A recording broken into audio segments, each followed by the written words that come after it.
बेवहाय गोदान बिल्डिं बानायगासिनो दं नै नायनो हागोन बेयो आन्डार कन्स्ट्राक्शन बिल्डिं बानायगासिनो दं बेवहाय गोदान बिल्डिं आंनि नङा तारमाने बुंनो गोनां बाथ्राया बेनो भिडिअनि बेकग्राउन्डआव एसे दावराव खोनानो हागौ आरोना दा जियानो जादोला एसटि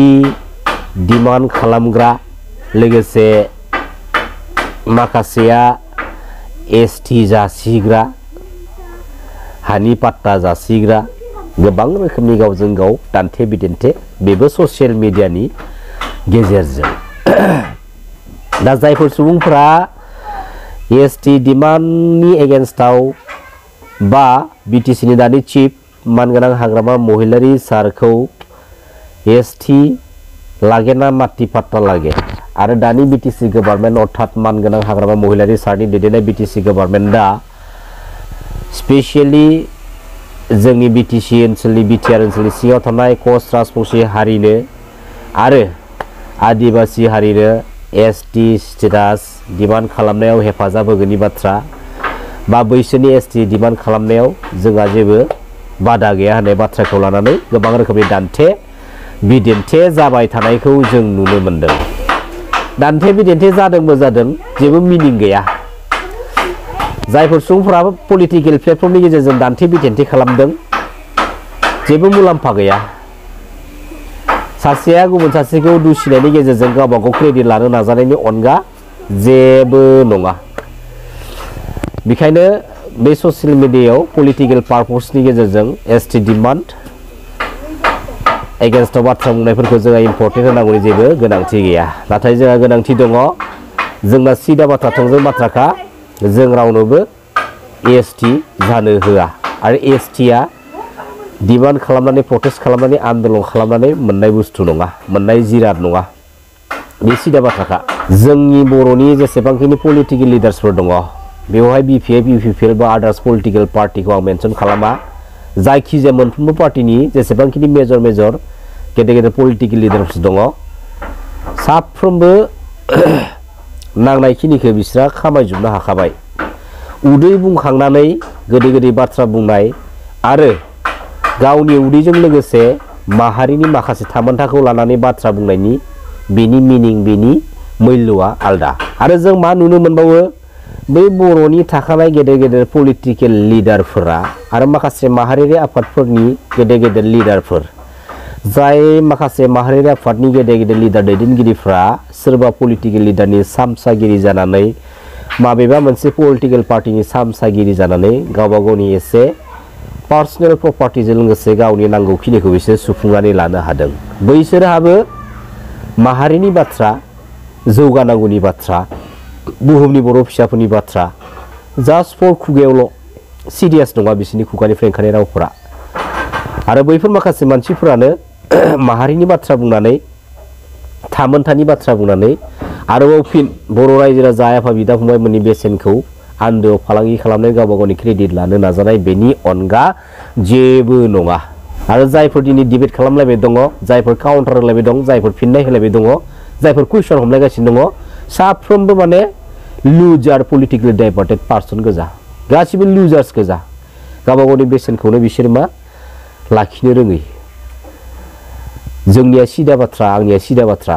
आंखौ बे बिपिएफनि पलिटिकेल सिस्टेमनि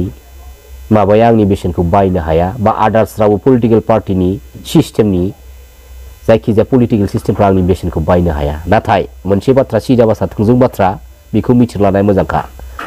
जाखिनि खामानि मावदों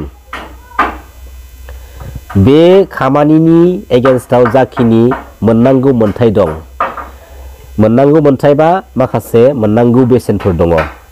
बै बेसेन बा मोन्थायखौ लानानैसो गारो सोरनोबा एसटि जासिनाय सोरनोबा हानि पाट्टा जासिनाय बेखौ जोङो बेराफारसेथिं नायनानै बाथ्रा बुंनो थाङोब्ला जोबोद सिरियासबो आरो बे बिथिंखौ लानानै बाथ्रा बुंनो थाङोब्ला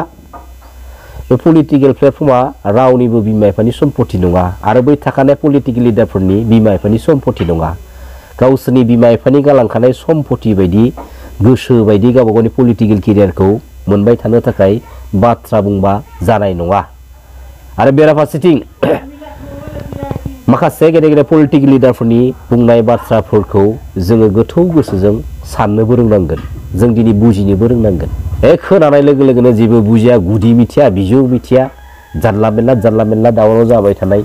आरो बेफोरबायदि जानला मेनला दावराव जाबाय थानानै जेबो खेरायनो हानाय नङा माथो मोनखो माहारियारि आफाद दुलाराय बर' फरायसा आफादनि गुबै थांखियानो जाहैबायमोन मा सेपारेट स्टेट बड'लेण्डखौ सोरजिनो हायागौमानि गणतान्त्रिक लामाजों दावहा नांबाय थानाय आन्दोलन खालामबाय थानाय आरो बे माहारियारि आफाद दुलाराय बर' फरायसा आफादा रावनिबो बिमा बिफानि सम्पति नङा बे बुहुमनि साफ्रोम बर' फिसाफोरनिसो सम्पति आरो जोंनि बर' हारिनि बिखायाव जेसेबांखिनि माहारियारि आफादफोर दङ बा जेसेबांखिनि सिस्टेमफोर दङ बे बर' माहारिनि बै साफ्रोम बर' रायजो राजा आफा बिदा फंबायमोना जेब्ला समसिमहालागै थांना थागोन अब्ला समसिमहालागै बे जोंनि माहारिनि बिखायाव गासैबो सिस्टेमा गोथां जानानै थागोन सिदा बाथ्राखा दिनैयो माहारियारि आफादनि माखासे गोथार बेसेनफोरखौ जोङो दिनै एसेबाबो नुनो मोन्दों गावबागाव माखासे क्रेडिटनि थाखाय गावबागाव माखासे पलिटिकेल मुलाम्फानि थाखाय दिनैयो फालांगि खालामनो नाजानाय आरो बै बेसेननि थ्रुयैनो गावनि माखासे पार्सनेल बेसेन लानाय दिनै बुहुमनि साफ्रोमबो बर' फिसाफोरा जाय बर' फिसाफोरानोखि दिनैसिमबो जोंनि बर' माहारिखौ उदांस्रि खालामनायनि थांखियै सान हर मोजां बाथ्रा सावरायो मोजां सिमां सुजुयो बै बर' फिसाफोरनि गोसोआव मोनसे सोंथि बे माहारियारि आफाद दुलाराय बर' फरायसा आफादनि गोथार गणतान्त्रिक लामानि सेपारेट स्टेट बड'लेण्ड मुभमेन्टआ माबेयाव गोमाना थाबोखो ना सोरबा फालांगि खालामबोखो बबेयाव गोमाखो जों मानिबाय दे मोनसे समनि दुलाराय बर' फरायसा आफादनि आफादगिरि बिबानाव थानाय मानगोनां प्रमद बर' बिथाङा थांनाय 2027 जानुवारि बिटिआर एग्रिमेन्टनि गेजेरजों इउपिपिएल पार्टियाव जयेन जानानै बिटिसिनि सिएमनि सिआरखौ मोननो हादों 5 बोसोर बिटिसि काउन्सिल गभर्नमेन्टखौ सालायलांबायबो बिटिआर एग्रिमेन्टनि उनावहाय नाथाय मानगोनां प्रमद बर' बिथाङा पलिटिक्सआव हाबनाय लोगो लोगोनो बे गोथार माहारियारि आफाद दुलाराय बर' फरायसा आफादनि गोथार गणतान्त्रिक लामानि सेपारेट स्टेट बड'लेण्ड मुभमेन्टआ डिस्ट्रय जानांगौ बेथ' जानो हाथावा बे माबोरै जानो हायो बेयो माबोरै जानो हायो दिनै गोथार गणतान्त्रिक लामानि सेपारेट स्टेट बड'लेण्ड मुभमेन्टआ गैला बहा थांखो डिभाइड आसाम 50-50आ न' बड'लेण्ड नर्थ इस्टनि जिथु स्ल'गाना बहा थांखो बै माखासे गोथार स्ल'गानफ्रा दिनै बै माखासे गोथार सोदोबखौ गारनानै बायदिसिना बिथिंखौ लानानै दिनैयो सेन्ट्रेल गभर्नमेन्टआव डिमान्ड खालामनाय प्रटेस्ट खालामनाय आन्दोलन खालामनाय बेवहायबो जोंहा बादा होनांगौ खोथा गैया नाथाय बुंनांगौ बाथ्राया बै माखासे खोथाखौ रिलेट खालामना जों दिनै बुंनो गोनां बायथ' जानानै फैदों मिथिबाय नों हायोबा जों हायो बेबायदि स्टाइलाव जोंनि बर' माहारिनि सिस्टेमखौ पलिटिकेल नन पलिटिकेल सिस्टेमनि गेजेरजों दैदेनलांबाय थानो जुदि नाजायोबा जानाय नङा दिनै जोंनि बर' हारिया दिनैनि बे समसिमहालागै जाय थासारियाव दङ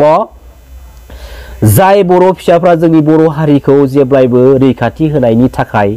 जेब्लायबो गोजौ फारसे दावगाहोलांनायनि थाखाय सान हर सानफ्रोमबो मोजां सिमां सुजुयो मोजां बाथ्रा सावरायनानै इयुन जोलैफोरनो फोरोंनानै गालांनो नाजायो बै जोंनि हारि अनफावरि बर' माहारिनि बर' फिसाफोरनि थाखाय दिनैनि बे समसिमहालागै जोंनि बर' हारिया थांनानै दङ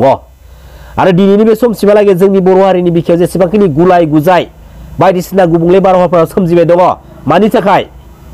मिथिगौना जोंनि बर' हारिखौ रैखाथि होनो थाखाय सानफ्रोमबो सिमां सुजुग्रा जोंनि बर' हारिनि थाखाय जेब्लायबो मोजां सिमां सुजुग्रा जोहोलाव सोमदोन जोहोलाव बायदिखौ नायगा सिथारग्रा आखुनि बर' फिसाफोराबो जोंनि बर' हारिनि बिखायाव थानायनि थाखाय दिनैनि समसिमहालागैबो जोंनि बर' हारिनि बिखायाव ओरै नङा ओरै बायदिसिना गुबुंले बारहावाजों जोङो मोगा मोगि खालामनो गोनां बायथ' जानानै फैबाय थायो नंगौना नङा मानगोनां रायजो राजा आफा बिदा फंबायमोन आंनि बुंलांनाय जायफोर बाथ्राफोर नोंथांमोना बिजिना नायग्रो